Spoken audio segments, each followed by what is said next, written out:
और संसदीय कार्य मंत्री ने कार्य मंत्रणा में और दलीय नेताओं की बैठक में मैंने स्वयं भी इस बात के लिए कहा था कि जो भी विषय अध्यक्ष पीठ के द्वारा स्वीकृत तो होंगे और चर्चा के लिए स्वीकार किए जाएंगे, उन पर सत्ता पक्ष की ओर से तर्कपूर्ण तरीके से उसका जवाब भी दिया जाएगा।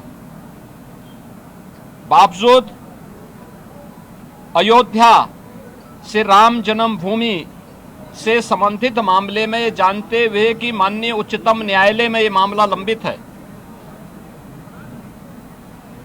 उस पूरे प्रकरण की गंभीरता को समझते हुए भी इन्होंने न केवल आज सदन की अवमानना की है, सदन का अपमान किया है, साथ ही माननीय उच्चतम न्यायालय में लंबित और माननीय उच्चतम न्यायालय की निगरानी में चल रही उस पूरी प्रक्रिया को भी अपमानित करने का शर्मनाक प्रयास समाजवादी पार्टी के द्वारा किया गया। माननीय अध्यक्ष विधानसभा ने बार बार कहा कि हम चर्चा को स्वीकार करते हैं, अपनी बात को आप नियमों के अंतर्गत सदन के फ्लोर में रखिए, सदन में रखिए, लेकिन सदन की कार्रवाई को विरोध करना, प्ले कार्ड लहराना, अध्यक्ष पीठ की अवमानना करते हुए जो अपमानजनक व्यवहार सदन के अंदर समाजवादी पार्टी का था, वह अत्यंत निंदनीय है और शर्मनाक भी। संवैधानिक संस्थाओं का अपमान करना ये समाजवादी पार्टी का शौक और सगल है। इन्होंने हमेशा से इनका लोकतांत्रिक मूल्यों पर कभी विश्वास नहीं रहा है। हम सब जानते हैं कि हल्ला बोल जिस पार्टी का मुख्य उद्देश्य रहा हो, वो लोकतांत्रिक कैसे कही जा सकती है। हल्ला बोल पर ये विश्वास करते हैं, कभी मीडिया पर हमला करते हैं, कभी संवैधानिक संस्थाओं पर हमला करते हैं। ये न्यायालय की बात को नहीं मानते, ये सदन में नियम और परनियम और परंपराओं का पालन नहीं करते, ये भारत की संवैधानिक संस्थाओं का अपमान करते हैं, कभी चुनाव आयोग का अपमान करते हैं, कभी किसी न्यायाधिकरण या न्यायालय के अधीन संचालित किसी आयोग में लंबित किसी प्रकरण में जबरन उस प्रकरण को चर्चा के लिए नहीं, लेकिन आरोप प्रत्यारोप के माध्यम से तर्कहीन मुद्दों को उठा करके इनके द्वारा माहौल में केवल नकारात्मक और भ्रामक सूचनाओं का प्रचार प्रसार करने का प्रयास होता है। समाजवादी पार्टी का और विपक्ष का यह आचरण अलोकतांत्रिक भी है और संवैधानिक भी है। संविधान निर्माताओं का और बाबा साहब भीमराव अंबेडकर की भावनाओं का अपमान भी है। मित्रों, हम सब जानते हैं अयोध्या के जिस प्रकरण में ये लोग चंदा चोरी की बात करते हैं, वहां चंदा चोरी नहीं, चढ़ावा से जुड़े हुए एक प्रकरण का मुद्दा आया था। श्री राम जन्मभूमि तीर्थ क्षेत्र ट्रस्ट ने इस प्रकरण में 12 जून को उत्तर प्रदेश सरकार को एक पत्र लिखा कि कतिपय समाचार पत्रों और मीडिया में इस प्रकार की सूचनाएं आई हैं और हम चाहते हैं कि इस प्रकरण की एक एसआईटी बनाकर के जांच करवा दी जाए। श्री राम जन्मभूमि तीर्थ क्षेत्र ट्रस्ट माननीय उच्चतम न्यायालय के द्वारा गठित एक धर्मार्थ ट्रस्ट है। राज्य सरकार इस मामले में कोई हस्तक्षेप बिना ट्रस्ट के आग्रह पर या माननीय न्यायालय के आदेश के बगैर कोई भी निर्णय नहीं ले सकती थी। ट्रस्ट ने अपील की, अनुरोध किया, राज्य सरकार ने 13 जून को स्वयं उनके अनुरोध के क्रम में एक एसआईटी गठित कर दी, जिसमें सचिव स्तर के एक सीनियर अधिकारी को एसआईटी का अध्यक्ष, आईजी रैंक के एक अधिकारी को उसका सदस्य और वित्तीय मामलों के विशेषज्ञ एक स्पेशल सेक्रेटरी रैंक के अधिकारी को उसका सदस्य बना करके इस एसआईटी को काम दिया गया कि वह अपनी रिपोर्ट उपलब्ध करवाएं, जिससे हम ट्रस्ट को इसके लिए आगे की कार्रवाई के लिए कह सकें। 15 जून से कार्य प्रारंभ किया। इस पूरे प्रकरण में एसआईटी ने अपनी कार्रवाई प्रारंभ की और 23 जून को उन्होंने अपनी पहली अंतरिम रिपोर्ट प्रस्तुत की। 23 जून की अपनी रिपोर्ट के बाद जो रिपोर्ट एसआईटी ने उपलब्ध करवाई, उस रिपोर्ट के क्रम में उत्तर प्रदेश सरकार ने ट्रस्ट को उसकी सिफारिशों को उपलब्ध करवाया और ट्रस्ट ने 25 जून को इस पर एफआईआर लॉन्च करवाया। अयोध्या में एफआईआर लॉन्च हुई। एफआईआर लॉन्च होने के बाद उपलब्ध साक्ष्य और प्रमाण के आधार पर कुल 8 लोग पकड़े गए, जिनमें 6 लोग चढ़ावे से जुड़ी हुई धनराशि में चोरी करते हुए या धनराशि को इधर उधर करते हुए देखे गए। उस आधार पर कार्रवाई हुई। 2 लोग इस पूरे प्रकरण में जिनकी जिम्मेदारी थी, उन लोगों को और उसके साथ जोड़ करके यह 8 लोगों की गिरफ्तारी हुई। अभी एसआईटी की जांच चल ही रही थी कि माननीय उच्चतम न्यायालय में जो योजित एक पीआईएल थी, उसके तहत उच्चतम न्यायालय ने आगे की कार्रवाई के लिए एसआईटी के पुनर्गठन के साथ ही इस पूरे प्रकरण को अपने देखरेख में आगे बढ़ाया। इस मामले में किसी भी साधु संत का कोई संलिप्तता प्रारंभिक जांच में एसआईटी की प्रारंभिक रिपोर्ट में कहीं भी नहीं पाया गया। 1100 से अधिक कर्मचारी श्री राम जन्मभूमि मंदिर के उस पूरे प्रांगण में इतने कार्मिक कार्य करते हैं और 1100 से अधिक लोगों के बीच में कुल 8 लोग इस मामले में प्रत्यक्ष और अप्रत्यक्ष रूप से जिनकी भूमिका उस मामले में उपलब्ध साक्ष्य और प्रमाण थे, उस आधार पर पाई गई। इसके लिए साधु संतों पर आक्षेप करना, इसके लिए अयोध्या धाम को अपमानित करना, बदनाम करना, श्री राम जन्मभूमि मंदिर को बदनाम करना, उन 1100 कर्मचारियों को जो राम जन्मभूमि मंदिर की व्यवस्था में लाखों श्रद्धालुओं को सुविधाजनक तरीके से दर्शन कराने में अपना योगदान दे रहे हैं, दिन रात सर्दी गर्मी बरसात किसी भी स्थिति में दर्शन कराने में अपना योगदान दे करके उत्तर प्रदेश के परसेप्शन को अच्छा बनाने में योगदान दे रहे हैं और उत्तर प्रदेश में धार्मिक पर्यटन को प्रोत्साहित करने में अपना योगदान दे रहे हैं। उन लोगों को कटघरे में खड़ा करना, यह बड़ी आश्चर्यजनक स्थिति है। और यह आक्षेप कौन लगा रहा है? यह आक्षेप वह समाजवादी पार्टी और वह कांग्रेस लगा रही है,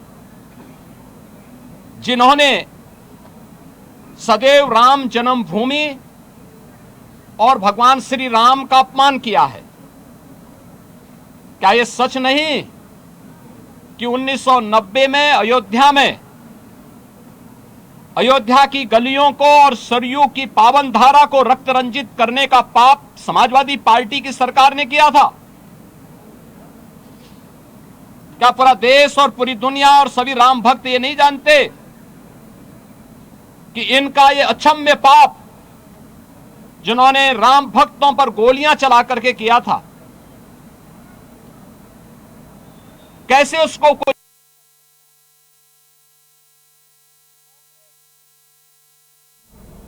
5-6 में राम सेतु प्रकरण के मुद्दे पर माननीय उच्चतम न्यायालय में अपना एफिडेविट दाखिल किया था और प्रभु श्री राम और प्रभु श्री कृष्ण के अस्तित्व पर ही प्रश्न खड़ा करके उन्हें मिथक घोषित किया था, वह कांग्रेस और यूपीए से जुड़े हुए दल किस मुंह से अयोध्या में आस्था की आज चर्चा करते हैं। अयोध्या के जिस चढ़ावा चोरी से जुड़े हुए प्रकरण की बात आई थी, सरकार ने गंभीरता से लिया था, क्योंकि आस्था का विषय अयोध्या है। कोटि कोटि सनातनियों की आस्था का मुद्दा था और सरकार ने उस समय भी स्पष्ट कर दिया था कि यद्यपि सरकार सीधे किसी ट्रस्ट में हाथ नहीं डालती, क्योंकि वह ट्रस्ट उत्तर प्रदेश सरकार ने गठित नहीं किया, माननीय उच्चतम न्यायालय के आदेश से वह ट्रस्ट गठित है। इसलिए इस मामले में या तो ट्रस्ट अपील करेगा या फिर माननीय उच्चतम न्यायालय कोई निर्देश देगा तो हम उस कार्रवाई को आगे बढ़ा पाएंगे। लेकिन उस सब के बावजूद इनके द्वारा राम भक्तों को अपमानित करना, भारत की सनातन आस्था पर प्रहार करना, संसद के अंदर समाजवादी पार्टी और कांग्रेस के सांसदों और नेताओं का जो आचरण रहा है, संतों के प्रति जिस प्रकार के आक्षेप वहां किए गए, ये सीधे सीधे सनातन धर्म का अपमान है। भारत के सनातन मूल्यों, आदर्शों और दुनिया के अंदर जो उसके प्रति एक अच्छी भावना बनी थी, उस भावना पर एक प्रकार का प्रहार इन दोनों के द्वारा किया जा रहा है, जिनका आचरण सदैव से सनातन विरोधी रहा है। और मुझे आश्चर्य होता है कि इन दलों के द्वारा जब भाजपा से लड़ने में विफल हैं, मैंने पहले भी कहा, इस पूरे प्रकरण में जो लोग पकड़े गए हैं, इनका भारतीय जनता पार्टी या साधु संतों से कोई लेना देना नहीं। उस सबके बावजूद पूज्य संतों पर, उस सबके बावजूद सनातन धर्म पर, भारतीय जनता पार्टी पर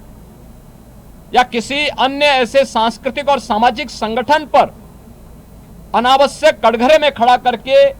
लांछन लगाना, ये पूरे सनातन के साथ साथ सत्य को दबाने, सत्य को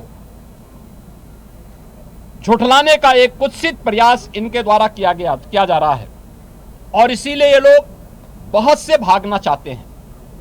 चर्चा से भागना चाहते हैं। ये वही लोग हैं जिन लोगों ने राम जन्मभूमि मंदिर का सदैव विरोध किया। ये वही लोग हैं जिन्होंने अयोध्या में से राम जन्मभूमि पर जब 2024 में जनवरी 2024 में 22 जनवरी 2024 जब आदरणीय प्रधानमंत्री जी के द्वारा अयोध्या में श्री राम जन्मभूमि मंदिर में 500 वर्षों के बाद श्री राम जन्मभूमि पे प्रभु श्री राम की रामलला की प्राण प्रतिष्ठा का समारोह हो रहा था, उस कार्यक्रम में आमंत्रण के बावजूद ये लोग नहीं गए। ये लोग उन मुद्दों पर सदैव मौन बने रहे। लेकिन आज ये आस्था की बात करते हैं। जो प्रभु राम और प्रभु कृष्ण को के अस्तित्व पर प्रश्न खड़ा कर चुके हैं, वे आज आस्था की बात करते हैं। जो राम भक्तों से अयोध्या की गलियों को लौलुहान कर चुके हैं, वे आज आस्था की बात करते हैं। और इन लोगों का आचरण आश्चर्यचकित यानी आश्चर्यजनक है कि ये लोग आज आस्था की चर्चा वे लोग कर रहे हैं जो लगातार इन मुद्दों को लेकर के हिंदुओं को और भारत की सनातन परंपरा को कटघरे में खड़ा करते रहे हैं। आज सदन में इनका यह आचरण आप सबने भी देखा है, किस तरीके से अध्यक्ष पीठ की अवमानना समाजवादी पार्टी के सदस्यों के द्वारा किया गया। वे चर्चा से भागना चाहते हैं, जनता से जुड़े हुए मुद्दों पर चर्चा नहीं करना चाहते हैं, ऐसे मुद्दे पे उठा करके माहौल खराब करने का प्रयास कर रहे हैं जिन मुद्दों का सदन से लेना देना नहीं था। लेकिन फिर भी दूध का दूध और पानी का पानी हो, इसको लेकर के जब अध्यक्ष पीठ ने अपनी व्यवस्था दी तो उसको मानने को तैयार भी नहीं। वह सदन चर्चा का विषय होता है, एक संवाद होता है, समीक्षा होती है, एक परिणाम पे हम लोग पहुंचते हैं। ये लोग उन मुद्दों पे चर्चा नहीं कराना चाहते हैं, केवल माहौल खराब करके जनहित से जुड़े हुए मुद्दों को डाइल्यूट करना चाहते हैं। और इसीलिए इन्होंने पूरे सदन की कार्रवाई को भी बाधित करने का प्रयास किया, अध्यक्ष पीठ की भी अवमानना करके पूरे माहौल को तनावपूर्ण बनाने का कुत्सित प्रयास इनके द्वारा आज विधानसभा के अंदर किया गया है। मित्रों, समाजवादी पार्टी और कांग्रेस का यह आचरण उत्तर प्रदेश के साथ साथ सनातन धर्मावलंबियों का अपमान भी है, 25 करोड़ जनता के हितों पर कुठाराघात भी है। पिछले 9 वर्ष में एनडीए की डबल इंजन सरकार ने उत्तर प्रदेश के जिस परसेप्शन को बदलने में सफलता प्राप्त की है, आज उसका परिणाम है कि उत्तर प्रदेश अब बीमारू राज्य नहीं, उत्तर प्रदेश के नौजवान के सामने पहचान का संकट नहीं, उत्तर प्रदेश का नौजवान अब पलायन नहीं कर रहा है, उत्तर प्रदेश का किसान अब आत्महत्या करने के लिए मजबूर नहीं हो रहा है, उत्तर प्रदेश के गरीबों को शासन की सुविधा का लाभ मिल पा रहा है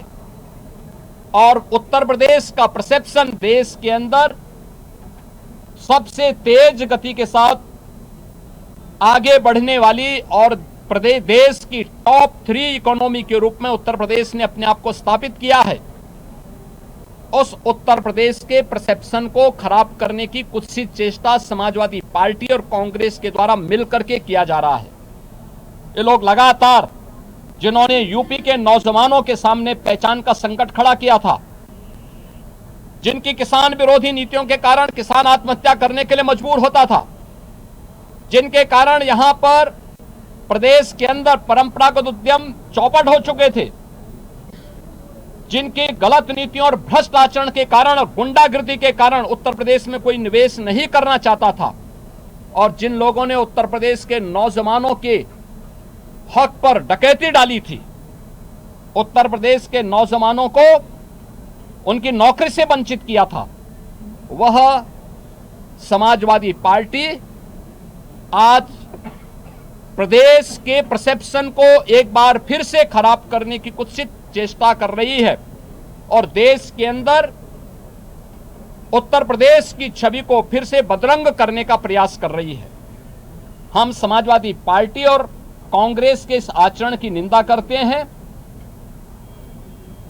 अध्यक्ष पीठ की अवमानना समाजवादी पार्टी के द्वारा किया गया, मार्शलों के साथ मारपीट करने का और उन्हें धक्का मुक्की करने का प्रयास किया गया, यह अत्यंत शर्मनाक है।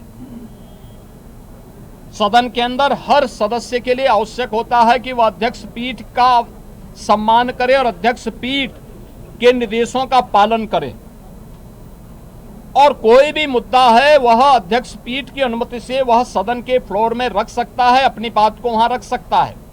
लेकिन इन्होंने पूरे माहौल को खराब करने का प्रयास किया।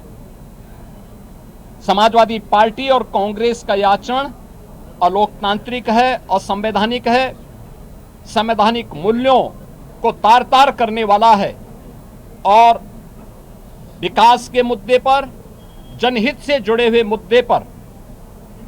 आम जन से जुड़े हुए मुद्दे पर स्वस्थ चर्चा को आगे बढ़ाने की बजाय इस मुद्दे को डाइल्यूट करके उत्तर प्रदेश की पहचान को फिर से धूमिल करने, उत्तर प्रदेश के धार्मिक पर्यटन को आगे बढ़ने के जो अवसर प्राप्त हुए हैं उन्हें खराब करने और उत्तर प्रदेश को फिर से बदनाम करने की कुत्सित चेष्टा का हिस्सा है। समाजवादी पार्टी के इस आचरण की हम निंदा करते हैं।